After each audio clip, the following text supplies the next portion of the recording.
మానవ అక్రమ రవాణా ఆరోపణలతో ఫ్రాన్స్లో నిర్బంధానికి గురైన రొమేనియన్ విమానం ఎట్టకేలకు ముంబై చేరింది.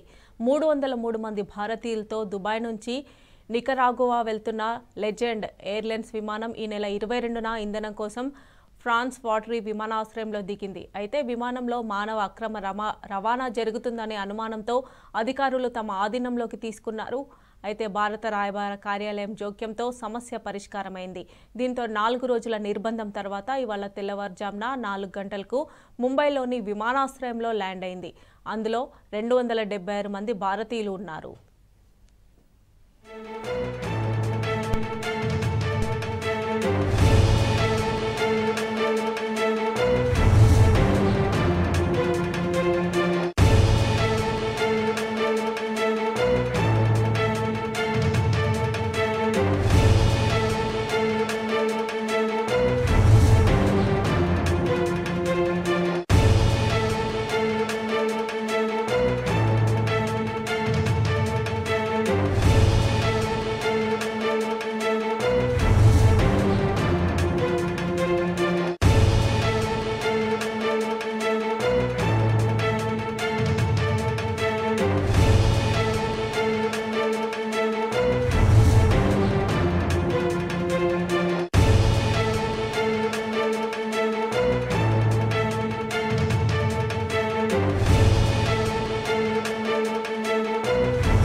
ఇక చలికి ఉత్తర భారతం గజగజ వణుకుతోంది.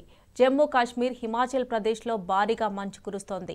దీంతో పంజాబ్, హర్యానా, యూపీ, మధ్యప్రదేశ్తో సహా ఉత్తర భారతంలో చలి తీవ్రత పెరిగింది. దేశంలోని పలు చోట్ల ఉష్ణోగ్రతలు కనిష్టంగా నమోదవుతున్నాయి. రాత్రి ఉష్ణోగ్రతలు -3 డిగ్రీలకు చేరాయి. చలికి ఇప్పటికే జమ్మూ కాశ్మీర్లోని కొన్ని సరస్సులతో సహా పలు నదులు గడ్డకట్టాయి.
రాష్ట్రంలో చలి పంజా విసురుతోంది. రాత్రి ఉష్ణోగ్రతలు భారీగా పడిపోతున్నాయి. పలు జిల్లాల్లో ఉష్ణోగ్రతలు 10 డిగ్రీల కంటే తక్కువగా నమోదవుతున్నాయి.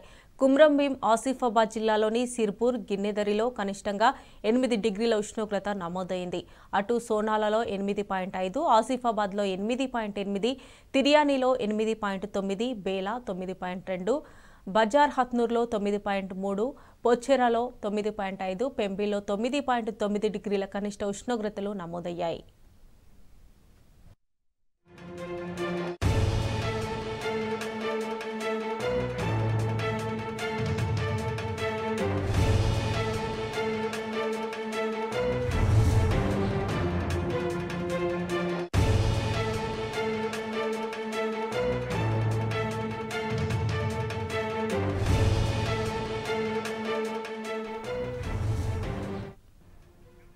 ఇక హైదరాబాద్ నగరవాసులను చలి వణికిస్తోంది.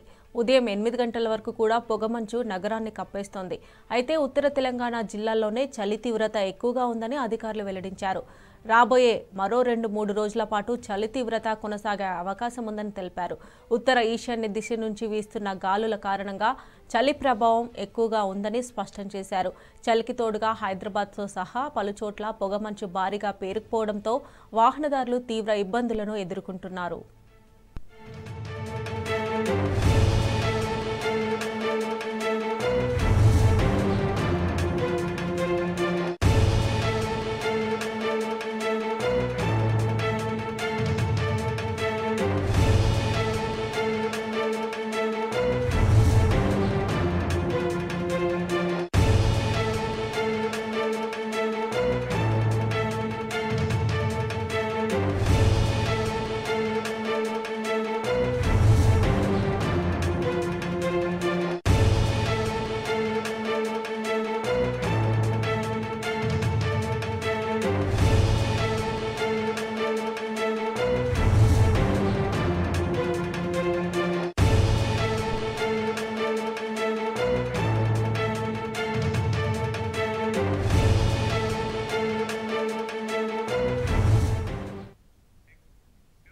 కరోనా మహమ్మారి మళ్లీ విజృంభిస్తోంది. దేశంలో కరోనా కొత్త వేరియంట్ JN.1 వేగంగా విస్తరిస్తోంది. దేశవ్యాప్తంగా కొత్తగా 142 కరోనా కేసులు నమోదయ్యాయి. ఉత్తరప్రదేశ్, కేరళలో కరోనా కేసులు వేగంగా పెరుగుతున్నాయి. యూపీ, కేరళలో కరోనాతో 5 మృతి చెందారు. దీంతో కరోనాతో ఇప్పటివరకు 7 చనిపోయారని అన్ని రాష్ట్రాలను కేంద్ర ప్రభుత్వం అలర్ట్ చేసింది. RT-PCR టెస్టులు పెంచాలని ఇప్పటికే రాష్ట్రాలకు ఆదేశం ఇచ్చింది.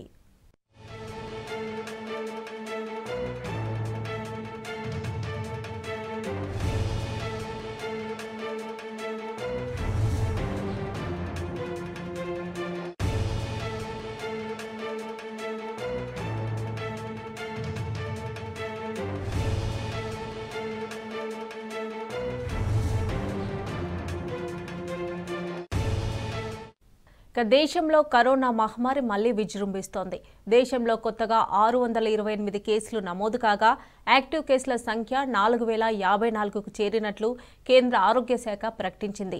మరోవైపు కోవిడ్ ఉపకరం JN.1 కేసులు భారీగా నమోదవుతున్నాయి. ఇందులో గోవాలో అత్యధికంగా 34 కేసులు, మహారాష్ట్రలో 9, కర్ణాటకలో 8, కేరళలో 6, తమిళనాడు, తెలంగాణలో 2 చొప్పున నమోదయ్యాయి. JN.1 కేసుల పెరుగుదలను నిశితంగా పరిశీలిస్తున్నట్లు కేంద్రం తెలిపింది. ఇప్పటికే రాష్ట్రాలను అప్రమత్తం చేశామని, పరీక్షలను పెంచినట్లు పేర్కొంది.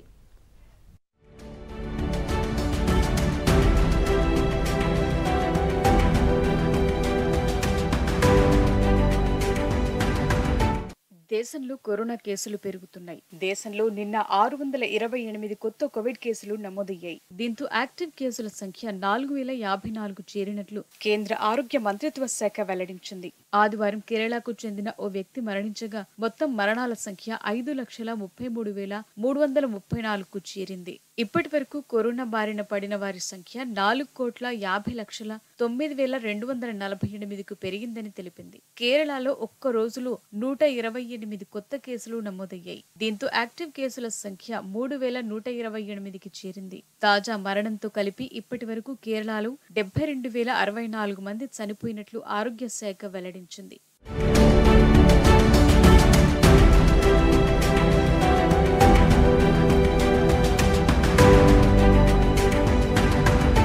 మరోవైపు కోవిడ్ ఉపరకం JN.1 కేసులు ఆదివారం నాటికి 63కు చేరుకున్నాయి. ఇందులో గోవాలో అత్యధికంగా 34 కేసులు, మహారాష్ట్రలో 9, కర్ణాటకలో 8, కేరళలో 6, తమిళనాడు, తెలంగాణలో 2 చొప్పున నమోదయ్యాయి. మహారాష్ట్రలో కొత్తగా 50 కోవిడ్ కేసులు రాగా అందులో కోవిడ్ ఉపరకం JN.1 కేసులు 9 వెలుగు చూసినట్టు ఆరోగ్య శాఖ వెల్లడించింది. తాజాగా నమోదైన 9 JN.1 రకం కేసులతో కలుపుకుంటే కొత్త ఉపరకం కేసుల సంఖ్య 10కి చేరినట్టు వివరించింది.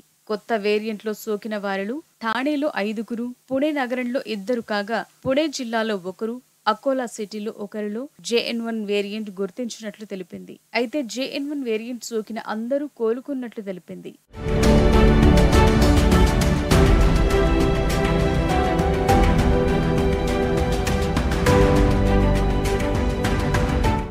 JN1 కేసుల పెరుగుదలను నిశితంగా పరిశీలిస్తున్నట్టు నీతి ఆయోగ్ సభ్యుడు డాక్టర్ వికే పాల్ చెప్పారు. ఇప్పటికే రాష్ట్రాలను అప్రమత్తం చేశామని, పరీక్షలను పెంచామని తెలిపారు. దేశంలో కేసులు పెరిగినప్పటికీ అందులో 92% మంది రోగులు ఇంట్లోనే చికిత్స పొందుతున్నట్టు వివరించారు. ఆసుపత్రిలో చేరే వారి సంఖ్యలో పెరుగుదల లేదని, చేరిన వారంతా ఇతర ఆరోగ్య సమస్యలతో వచ్చిన వారేనని చెప్పారు. JN1 వేరియంట్ సోకిన వారిలో స్వల్ప లక్షణాలు మాత్రమే కనిపిస్తున్నాయని, బాధితులు త్వరగా కోలుకునే అవకాశాలున్నాయని వైద్యులు చెప్తున్నారు. కేరళలో కొన్ని రోజుల క్రితం ఈ JN1 వేరియంట్ కు సంబంధించి తొలి కేసు బయటపడింది. 79 ఏళ్ల మహిళకు ఇది సోకింది. అయితే ఆమె ఇంట్లోనే ఉండి పూర్తిగా కోలుకున్నారని, ఇప్పుడు ఆరోగ్యంగా ఉన్నారన్నారు. ఈ ఉపరకం కేసులు ఇప్పటికే పలు దేశాల్లో వెలుగు చూసినట్లు ప్రపంచ ఆరోగ్య సంస్థ వెల్లడించింది. అమెరికా, చైనా, సింగపూర్లతో పాటు భారత్లోనూ ఈ కేసులు నమోదైనట్లు తెలిపింది. దీన్ని వేరియంట్ ఆఫ్ ఇంట్రెస్ట్ గా పేర్కొన్న WHO ఇది ప్రజల ఆరోగ్యంపై పెద్దగా ప్రభావం చూపదని పేర్కొంది. ప్రస్తుత శీతాకాల సీజన్ పరిగణనలోకి తీసుకుని కోవిడ్ నియంత్రణ చర్యలపై దృష్టి సారించాలని కేంద్ర ఆరోగ్య శాఖ కార్యదర్శి రాష్ట్ర ప్రభుత్వాలకు లేఖ రాశారు. JN1 గురించి ప్రజలు ఆందోళన చెందకుండా అప్రమత్తంగా ఉంటే దీని వ్యాప్తిని తేలిగ్గా అడ్డుకోవచ్చని వైద్య నిపుణులు తెలిపారు.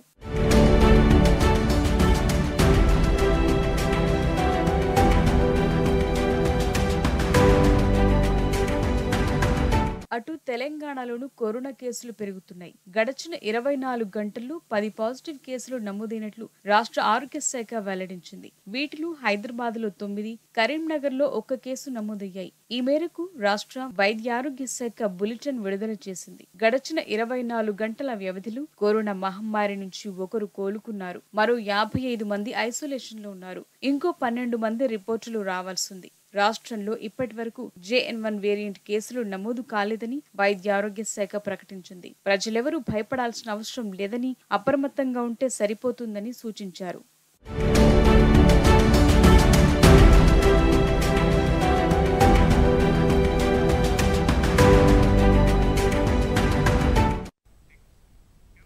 ఇక కర్ణాటక కాంగ్రెస్ మంత్రి శివానంద్ పాటిల్ రైతులపై నోరు పారేసుకున్నారు. రుణమాఫీ కోసం రైతులు కరువును కోరుకుంటున్నారని పాటిల్ వ్యాఖ్యానించారు. గతంలో కూడా పరిహారం కోసమే అన్నదాతలు ఆత్మహత్యలు చేసుకుంటున్నారని వివాదాస్పద వ్యాఖ్యలు చేశారు. శివానంద్ పాటిల్ వ్యాఖ్యలపై బీఆర్ఎస్ వర్కింగ్ ప్రెసిడెంట్ కేటీఆర్ మండిపడ్డారు. రైతులు ఎలాంటి పరిస్థితుల్లో అయినా కరువు రావాలని కోరుకోరని అన్నారు. అటు శివానంద్ పాటిల్ను మంత్రి పదవి నుంచి తప్పించాలని బీజేపీ, జేడీఎస్లు డిమాండ్ చేశాయి.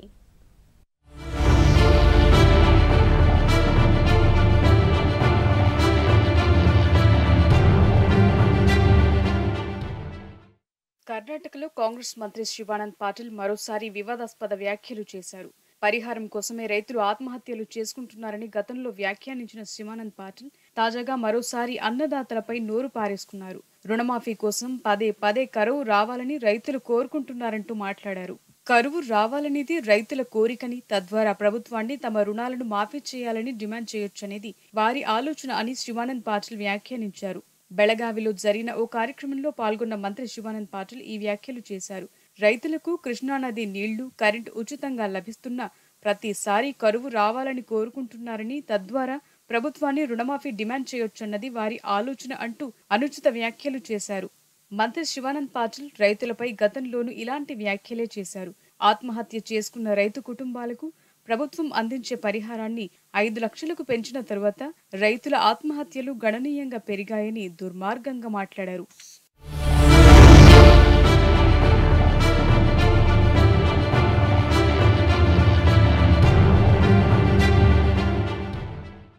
మంత్రి శివానంద్ పాటిల్ తాజాగా రైతులపై చేసిన వ్యాఖ్యలపై విపక్ష పార్టీలు భగ్గుమన్నాయి. ఆయన చేత రాజీనామా చేయించాలని సీఎం సిద్ధరామయ్యను డిమాండ్ చేశారు. అన్నదాతలను పదే పదే అవమానించడం, రైతులను కించపరచడం కాంగ్రెస్ పార్టీ సంస్కృతిగా మారిందని కర్ణాటక బీజేపీ అధ్యక్షుడు బివై విజయేంద్ర విమర్శించారు.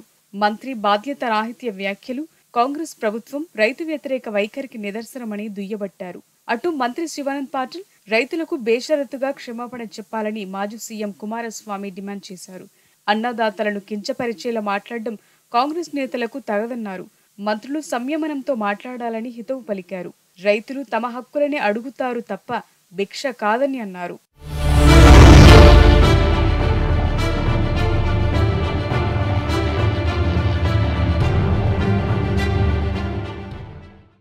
అన్నదాతలను అనుచిత వ్యాఖ్యలు చేసిన కర్ణాటక కాంగ్రెస్ మంత్రి శివానంద్ పాటిల్పై బీఆర్ఎస్ వర్కింగ్ ప్రెసిడెంట్ కేటీఆర్ ఆగ్రహం వ్యక్తం చేశారు. రైతులు ఎలాంటి పరిస్థితుల్లో అయినా కరువు రావాలని కోరుకోరని స్పష్టం చేశారు. మంత్రి వ్యాఖ్యల వీడియోను తన ఎక్స్ ఖాతాలో ట్యాగ్ చేశారు. రైతుల గురించి ఇంత చులకనగా మాట్లాడే వాళ్లు మంత్రులు ఎలా అయ్యారని కేటీఆర్ ప్రశ్నించారు. రైతులు ఎలాంటి క్లిష్ట పరిస్థితుల్లో ఉన్నా ప్రభుత్వమే దిగొచ్చి తమకు సాయం చేయాలని ఎదురు చూడరన్నారు.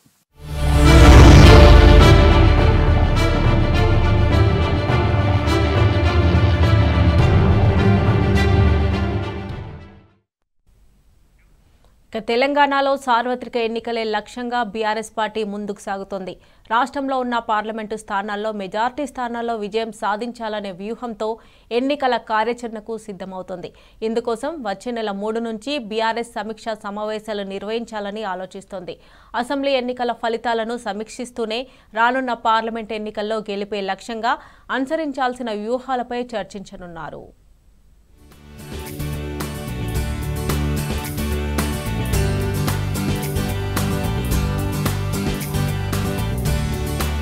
పార్లమెంట్ ఎన్నికల్లో సత్తా చాటేందుకు బీఆర్ఎస్ రెడీ అవుతోంది. దీనిలో భాగంగా వచ్చే నెల 3 నుంచి రాష్ట్రంలోని లోక్సభ నియోజకవర్గాల వారీగా సమీక్షలు నిర్వహించనుంది. లోక్సభ నియోజకవర్గం పరిధిలోని అసెంబ్లీ సెగ్మెంట్ల వారీగా పార్టీకి చెందిన ప్రజా ప్రతినిధులు, పార్టీ ప్రతినిధులతో పార్టీ వర్కింగ్ ప్రెసిడెంట్ కేటీఆర్ సమావేశం కానున్నారు. అసెంబ్లీ ఎన్నికల ఫలితాలను సమీక్షిస్తూనే రానున్న పార్లమెంట్ ఎన్నికల్లో గెలుపే లక్ష్యంగా అనుసరించాల్సిన వ్యూహాలపై చర్చించనున్నారు.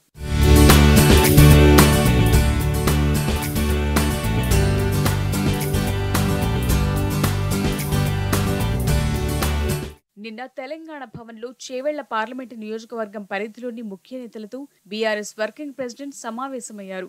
మాజీ మంత్రి పట్నం మహేందర్ రెడ్డి, ఎంపీ రంజిత్ రెడ్డి, ఎమ్మెల్యేలు సబితా ఇంద్రారెడ్డి, ప్రకాష్ గౌడ్, అరికెపూడి గాంధీ, కాళే యాదయ్య, మాజీ ఎమ్మెల్యేలు కొప్పుల మహేష్ రెడ్డి, మెతుకు ఆనంద్ తదితరులు పాల్గొన్నారు.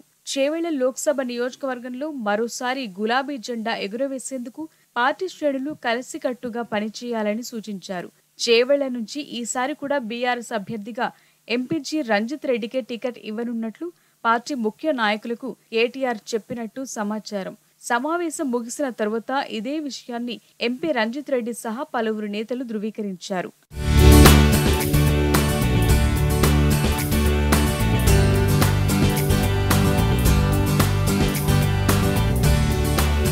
గత అసెంబ్లీ ఎన్నికల్లో చేవెళ్ల పార్లమెంటు నియోజకవర్గం పరిధిలోని 7 అసెంబ్లీ నియోజకవర్గాల్లో బీఆర్ఎస్ కు దాదాపు 1,00,000 ఓట్ల ఆధిక్యం లభించింది.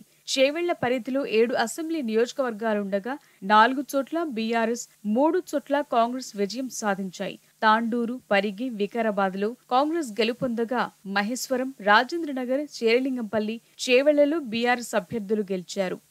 మహేశ్వరం, రాజేంద్రనగర్ మినహా మిగిలిన 5 చోట్ల బీజేపీ తృతీయ స్థానానికే పరిమితమైంది. రాష్ట్రంలో అధికారం చేపట్టకపోయినంత మాత్రాన, ఎమ్మెల్యే అభ్యర్థులు ఓడిపోయినంత మాత్రాన పార్టీ నాయకులు, కార్యకర్తలు నిరాశ చెందాల్సిన పని లేదన్నారు కేటీఆర్. రాజకీయాల్లో గెలుపు ఓటములు సహజమన్నారు.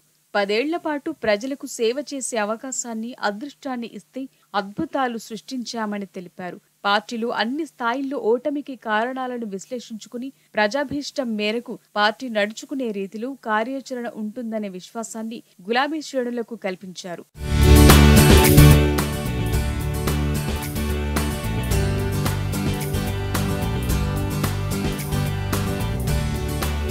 చేవెళ్ల పార్లమెంటు నియోజకవర్గం పరిధిలోని గులాబీ శ్రేణులు ఎక్కడికక్కడ ఎవరికి వారు ద్విగుణీకృత ఉత్సాహంతో ముందుకు సాగాలని బీఆర్ఎస్ వర్కింగ్ ప్రెసిడెంట్ కేటీఆర్ పిలుపునిచ్చారు. నియోజకవర్గం పరిధిలోని 7 అసెంబ్లీ నియోజకవర్గాల్లో బీఆర్ఎస్ అభ్యర్థులకు వచ్చిన ఓట్లు, కాంగ్రెస్, బీజేపీ అభ్యర్థులకు వచ్చిన ఓట్లు పరిశీలించి అక్కడక్కడ ఉన్న గ్యాప్ ను పూడ్చుకోవాలని సూచించారు. చేసిన తప్పులు తిరిగి చేయకుండా అన్ని స్థాయిల నాయకులు, కార్యకర్తలతో సమన్వయం చేసుకుంటూ ముందుకు సాగాలని దిశానిర్దేశం చేశారు. అసెంబ్లీ నియోజకవర్గాల వారీగా సమావేశాలు నిర్వహించి కార్యాచరణ ప్రణాళికను రూపొందించుకోవాలని సూచించారు.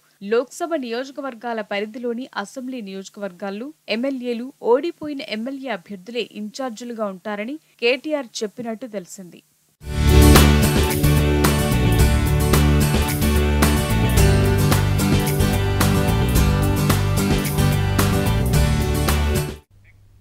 చేవెళ్ల పార్లమెంటు నియోజకవర్గంలో బీఆర్ఎస్ జెండా ఎగరవేస్తామన్నారు ఎంపీ రంజిత్ రెడ్డి. గెలుపే లక్ష్యంగా పనిచేయాలని బీఆర్ఎస్ వర్కింగ్ ప్రెసిడెంట్ కేటీఆర్ తమకు దిశానిర్దేశం చేసినట్లు చెప్పారు. రాష్ట్రంలో అనేక సంక్షేమ పథకాలని బీఆర్ఎస్ ప్రవేశపెట్టిందని తెలిపారు. అసెంబ్లీ ఎన్నికల్లో ఓడిపోయిన నియోజకవర్గాలపై ప్రత్యేక దృష్టి సారిస్తామన్నారు రంజిత్ రెడ్డి. చేవెళ్ల పార్లమెంటు రివ్యూలో రంజిత్ రెడ్డితో పాటు మాజీ మంత్రి సబితా ఇంద్రారెడ్డి, ఎమ్మెల్యేలు, మాజీ ఎమ్మెల్యే నేతలు పాల్గొన్నారు. గౌరవ వర్కింగ్ ప్రెసిడెంట్ కేటీఆర్ గారు చేవెళ్ల పార్లమెంట్ కాన్స్టిట్యున్సీ రివ్యూ చేయడం జరిగింది. గెలిపే లక్ష్యంగా పోవాలి 16 కాన్స్టిట్యున్సీలో అన్న ఒక ధ్యేయంతో ఈరోజు చేవెళ్ల పార్లమెంట్ కాన్స్టిట్యున్సీ మొదలెట్టారు. నన్ను అభ్యర్థిగా చెప్తూ నువ్వే పని చేసుకో అని చెప్పడము, అందరితో రివ్యూ చేసి ఈ రాబోయే 10-15 రోజులు కార్యాచరణ ఏంటో డిస్కస్ చేసాం. అన్ని మండల్ వైజ్ రివ్యూ చేయాలి, మండల్ వైజ్ కలవాలి, అన్ని రివ్యూ చేసుకుంటూ రాబోయే 15 రోజులు ఏమేం చేయాలని చెప్పి మేము డిసైడ్ చేసుకోవడం జరిగింది. జనవరి 3 నుండి మొదలెడతాం తిరగడము. సో అట్లా ఈ ఒక్క కాన్స్టిట్యున్సీ కాకుండా అన్ని కాన్స్టిట్యున్సీస్ రాబోయే రోజులు ఏమేం చేయాలో డిస్కస్ చేస్తారు. అందరు అభ్యర్థుల గురించి డిస్కస్ చేసి ఫైనల్గా కార్యాచరణ ఏదో చెప్పాలని డిసైడ్ చేసాం. అసలు తెలంగాణ రాష్ట్రం అంటేనే బీఆర్ఎస్ పార్టీ అంటే తెలంగాణ రాష్ట్రం. మా నెరేటివ్ ఒకటే ఉంటుంది, తెలంగాణ రాష్ట్రం బాగోలు గురించి. ఇంత 9 సంవత్సరాల అద్భుతాలు చేసి తెలంగాణ రాష్ట్రాన్ని ఒక తలమానికంగా భారతదేశం చేసిన తర్వాత కూడా ఇవాళ కాంగ్రెస్ వాళ్ళు చేసిన ఆరోపణల గురించి నిన్న మా వర్కింగ్ ప్రెసిడెంట్ కేటీఆర్ గారు చెప్పడము, ఆ శ్వేతపత్రంలో ఏమేం చేయడం జరిగిందో అవన్నీ చెప్పడము, అందరు చూస్తున్నారు కదా. చెప్పడం ఒక వంతు, చేసి చూపెట్టింది ఒక వంతు. సో మేము చేసింది చెప్తాం, వాళ్ళు చేయబోయేది చెప్తారు. ఎన్నాళ్ళు చేసినా వాళ్ళు ఏవైతే గ్యారంటీలు ఇచ్చినారో ఒక 6 గ్యారంటీల గురించి అందరూ మాట్లాడుతున్నారు, కానీ వాళ్ళు మొత్తం ఇచ్చిన గ్యారంటీలు 412 గ్యారంటీలు ఉన్నాయి. ఎన్ని అమలు చేస్తారు? మేము అమలు చేయని ఎన్ని అమలు చేసేబోయే ప్రయత్నంలో అన్ని కార్యాచరణ కాలేదన్నదే 3-4 అంశాల మీద ఇంత డిస్కస్ చేస్తున్నాం. సో 412 హామీలు ఇచ్చిన కాంగ్రెస్ పార్టీ ఏం నెరవేరుస్తుందని అందరం చూద్దాం. మాకు 1,09,000 మెజార్టీ వచ్చింది కాంగ్రెస్ పార్టీ పైన, బీజేపీ పైన 3,60,000 మెజార్టీ వచ్చింది. సో ఈ మెజార్టీని ఎట్లా ముందుకు తీసుకోపోవాలనే చూస్తాం కదా. ఆ లక్ష మెజార్టీ పెడతామా, ఎక్కువ పెట్టుకుంటామా, టార్గెట్ పెట్టుకుని ప్రతి కాన్స్టిట్యున్సీలో ఎక్కడైతే ఎమ్మెల్యేలు ఓడిపోయారో ఇంకా ప్రత్యేకంగా దృష్టి పెట్టి ఒక్క ఓటాన్ని ఎక్కువ తెచ్చుకునే ప్రయత్నం చేస్తాం. 9.5 ఏళ్ల బీఆర్ఎస్ పాలనలో తెలంగాణ రాష్ట్రం సుసంపన్నమైంది. ప్రతి రంగంలో జరిగిన అభివృద్ధికి సాక్షిగా ఇది అక్షర సత్యం. అందుకే గత బీఆర్ఎస్ ప్రభుత్వం రాష్ట్రంలో 50 లక్షల కోట్ల సంపదను సృష్టించింది. చేసిన అప్పుల కంటే ఇది 16 రెట్లు అధికం. కానీ వాస్తవాలకు విరుద్ధంగా కాంగ్రెస్ ప్రభుత్వం అక్కసుతో అప్పుల రాజకీయం చేస్తోంది. గత బీఆర్ఎస్ ప్రభుత్వంపై కక్షతో తెలంగాణ అస్తిత్వాన్ని, ఆత్మగౌరవాన్ని కించపరిచేలా కుట్రలకు తెగిస్తోంది. తెలంగాణను విఫల రాష్ట్రంగా చిత్రీకరించేందుకు ప్రయత్నం చేస్తోంది.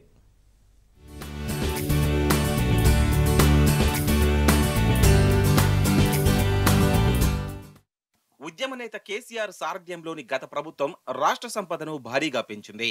గత 9.5 ఏళ్లలో బీఆర్ఎస్ ప్రభుత్వం 3,17,015 కోట్లు అప్పు చేసిన మాట వాస్తవం. కానీ అదే సమయంలో రాష్ట్రంలో దాదాపు 51 లక్షల కోట్ల విలువైన సంపదను సృష్టించింది. కానీ గత బీఆర్ఎస్ ప్రభుత్వంపై అక్కసుతో కాంగ్రెస్ సర్కార్ చేసిన అప్పులనే తప్పుగా చిత్రీకరిస్తోంది. రాజకీయ కక్షతో తెలంగాణ ప్రతిష్టను దిగజారుస్తూ అసెంబ్లీ సెషన్స్ లో శ్వేతపత్రం పేరుతో డ్రామాలు ఆడింది. తప్పుడు లెక్కలతో కేసీఆర్ ను బీఆర్ఎస్ పార్టీని బద్నాం చేసేందుకు విఫల యత్నం చేసింది. కానీ అసెంబ్లీ వేదికగానే కాంగ్రెస్ వ్యూహం బెడిసి కొట్టింది. రాష్ట్రంలో అప్పులు, ఆస్తులపై వాస్తవాలను లెక్కలతో సహా వివరిస్తూ బీఆర్ఎస్ సభలోనే కాంగ్రెస్ కు గడ్డి పెట్టింది. తెలంగాణ అప్పులపై విపరీతమైన చర్చ జరుగుతున్న నేపథ్యంలో బీఆర్ఎస్ వర్కింగ్ ప్రెసిడెంట్ కేటీఆర్ సైతం శ్వేతపత్రం పేరుతో కాంగ్రెస్ డ్రామాలను ఎండగట్టారు.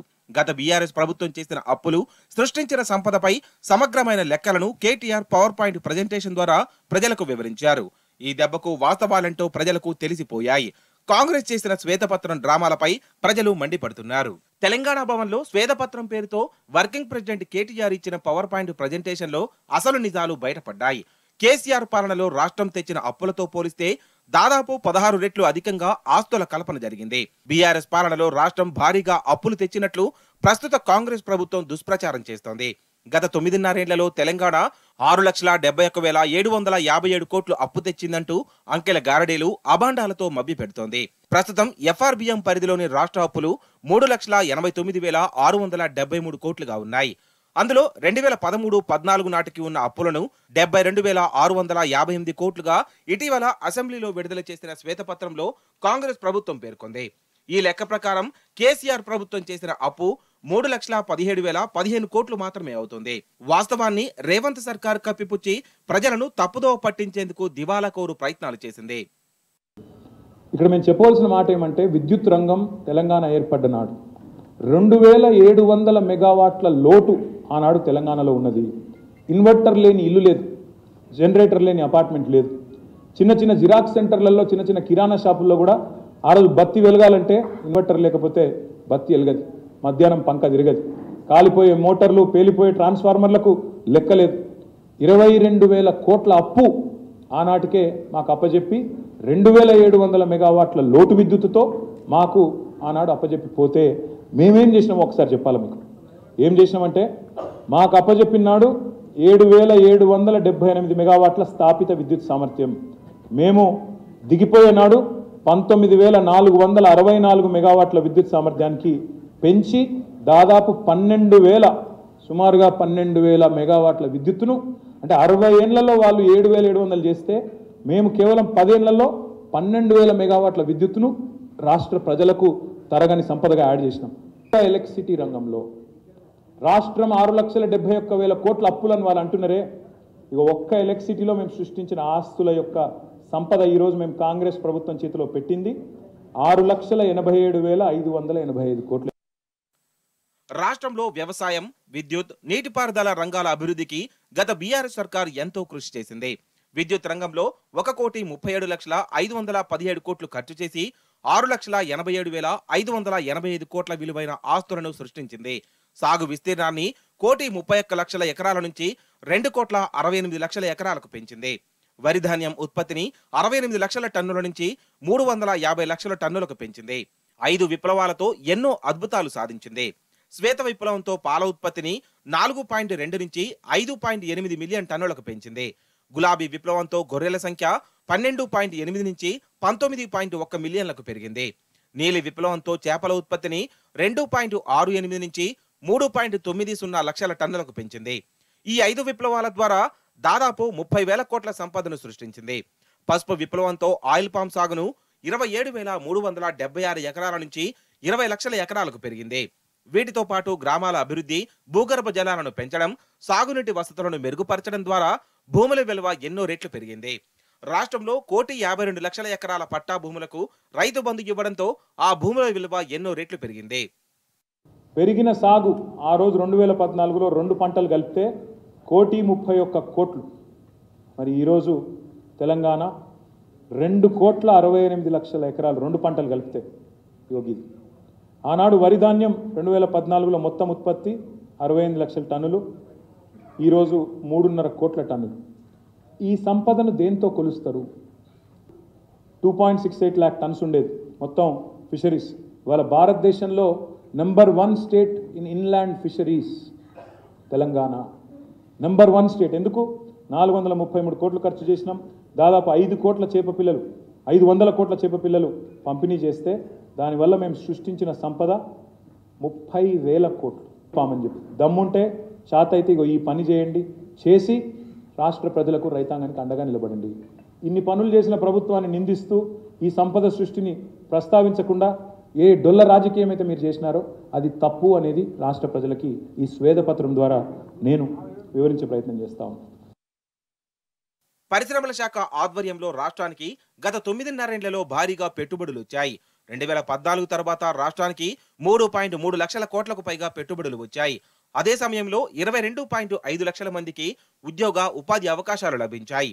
334 చిన్న పరిశ్రమలను గత బీఆర్ఎస్ ప్రభుత్వం పునరుద్ధరించింది. 2014 తర్వాత తెలంగాణకు కొత్తగా 23,000 పరిశ్రమలు తరలి వచ్చాయి. 9.5 ఏళ్లలో పరిశ్రమలకు 9,500 కోట్ల ప్రోత్సాహకాలను ప్రభుత్వం అందించింది.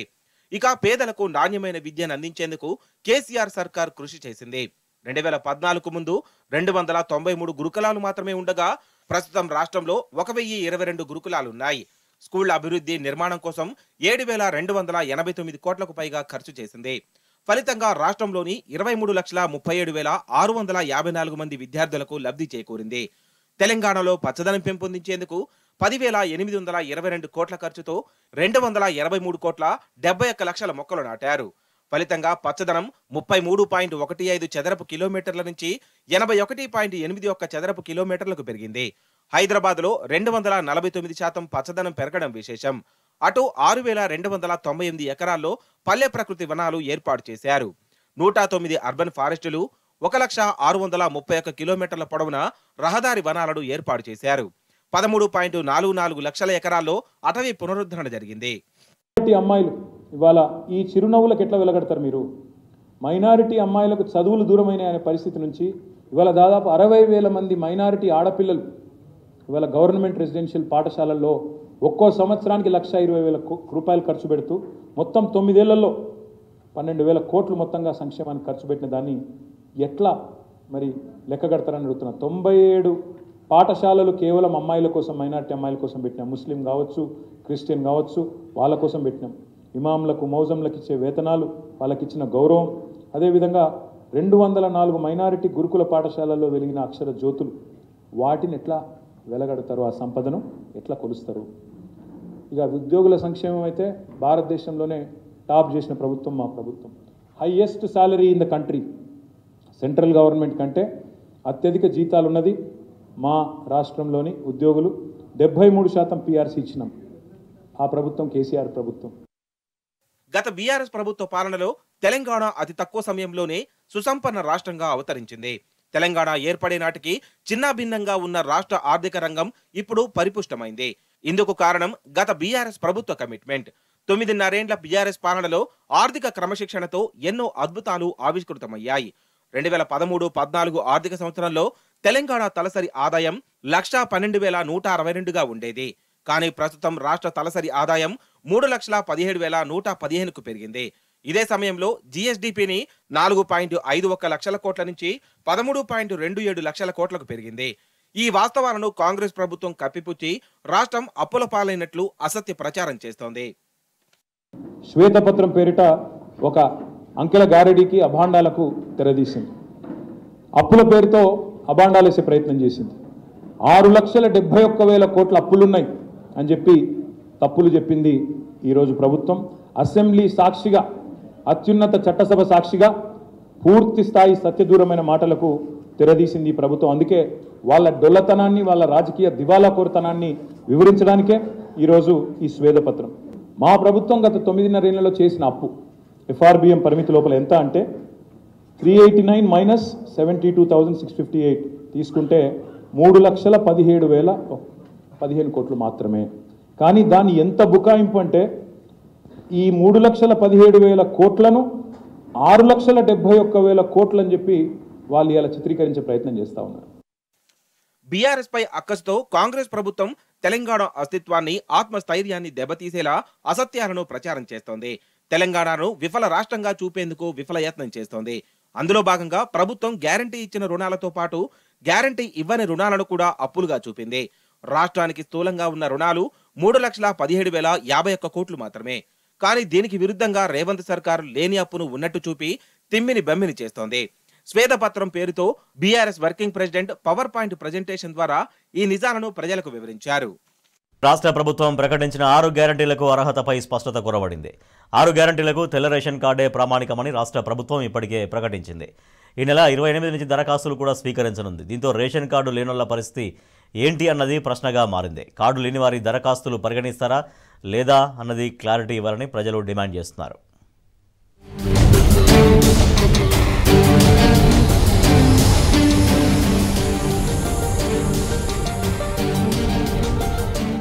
రాష్ట్ర ప్రజలకు 6 గ్యారంటీల పేరుతో సంక్షేమ పథకాలను చేరువ చేసేందుకు రాష్ట్ర ప్రభుత్వం ప్రజాపాలన కార్యక్రమాన్ని నిర్వహించనుంది.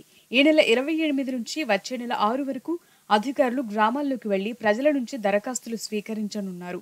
మహాలక్ష్మి, రైతు భరోసా, గృహజ్యోతి, ఇందిరమ్మ ఇండ్లు, చేయూత పథకాలకు ప్రజల నుంచి దరఖాస్తులు తీసుకోవాలని సీఎం రేవంత్ రెడ్డి కలెక్టర్ల కాన్ఫరెన్స్ లో ఆదేశాలు జారీ చేశారు. అన్ని పథకాలకు రేషన్ కార్డే ప్రామాణికమని ఇప్పటికే ప్రభుత్వం స్పష్టం చేసింది. అయితే రేషన్ కార్డు లేని వారి సంగతి ఎలా అనే ప్రశ్న ప్రజల నుంచి ఎదురవుతోంది.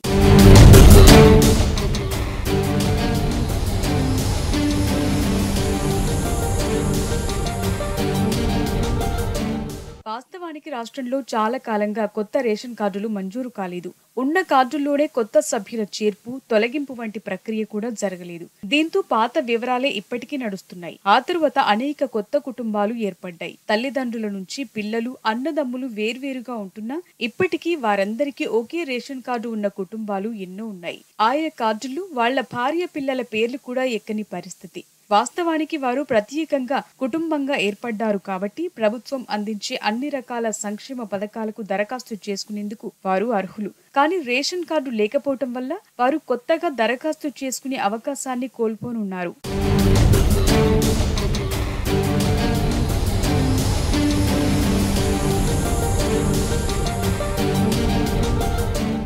మరోవైపు రాష్ట్రంలో సుమారు 10 లక్షల రేషన్ కార్డుల దరఖాస్తులు పెండింగ్ లో ఉన్నట్టు అధికారులు చెప్తున్నారు.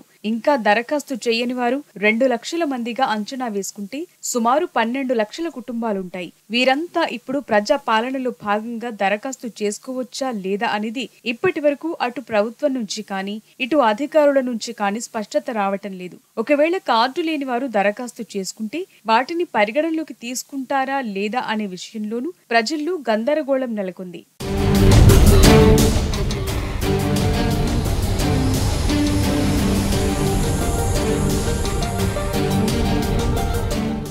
ప్రస్తుతం రాష్ట్ర జనాభాలో సుమారు 80% మందికి పైగా రేషన్ కార్డులున్నాయని, వాటిని క్రమబద్ధీకరించాల్సిన అవసరం ఉందని ఇటీవల అసెంబ్లీలో ప్రభుత్వం వెల్లడించింది. కార్డుదారుల్లో బియ్యం తీసుకుంటున్న వారి సంఖ్య 80% మాత్రమే ఉందని పౌర సరఫరాల శాఖ మంత్రి ఉత్తమ్ కుమార్ రెడ్డి తెలిపారు. ఈ నేపథ్యంలో రేషన్ కార్డుల క్రమబద్ధీకరణ జరుగుతుందని ప్రచారం మొదలైంది. ఒకవేళ అదే నిజమైతే ముందుగా కార్డులను క్రమబద్ధీకరిస్తారా లేదా ప్రజా పాలనలో దరఖాస్తులకు పథకాలు మంజూరు చేస్తారా అనే విషయంలోనూ ప్రభుత్వం నుంచి స్పష్టత లేదు. ఒకవేళ క్రమబద్ధీకరించకుండా పథకాలు మంజూరు చేస్తే మళ్లీ కొంతమేర అనర్హులకే దక్కినట్టవుతుందని నిపుణులు చెప్తున్నారు.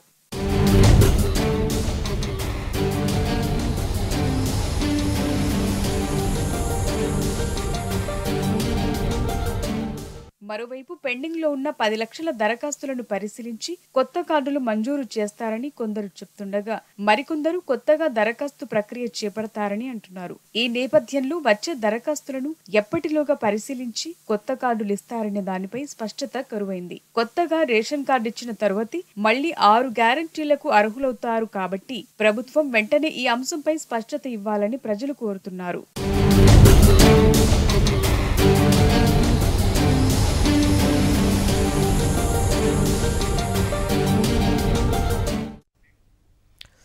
ఫెడెక్స్ కొరియర్ పేరుతో మోసాలు చేస్తున్న సైబర్ నేరగాడిని అరెస్ట్ చేశారు పోలీసులు. మీ ఆధార్ వివరాలు, అడ్రస్తో ముంబై నుంచి తైవాన్కు అనుమానిత పార్సల్ పంపుతున్నారని తార్నాకకు చెందిన మహిళలకు ఓ వ్యక్తి ఫోన్ చేశాడు. దీంతో తమకు సంబంధం లేదని, సహాయం చేయాలని నిందితుడిని బాధితురాలు కోరింది. కేసు అవ్వకుండా ఉండాలంటే 6 లక్షలు కట్టాలంటూ ఆమెను భయపెట్టాడు. దాంతో నగదును సైబర్ నేరగాళ్ల ఖాతాకు ట్రాన్స్ఫర్ చేసింది. ఈ మొత్తం వ్యవహారంలో యూపీలోని అలీగర్కు చెందిన హర్షకుమార్ ప్రధాన సూత్రధారిగా సైబర్ క్రైమ్ పోలీసులు గుర్తించారు. అతన్ని అదుపులోకి తీసుకున్నారు. చైనాకు చెందిన సైబర్ నేరగాళ్లతో హర్షకుమార్కు సంబంధాలు ఉన్నాయని, వారి ఆదేశాలతో క్రిప్టో కరెన్సీ ట్రేడింగ్ ఖాతాలు తెరుస్తున్నట్లు గుర్తించారు. నిందితుడి నుంచి సెల్ ఫోన్తో పాటు ల్యాప్టాప్ స్వాధీనం చేసుకున్నారు.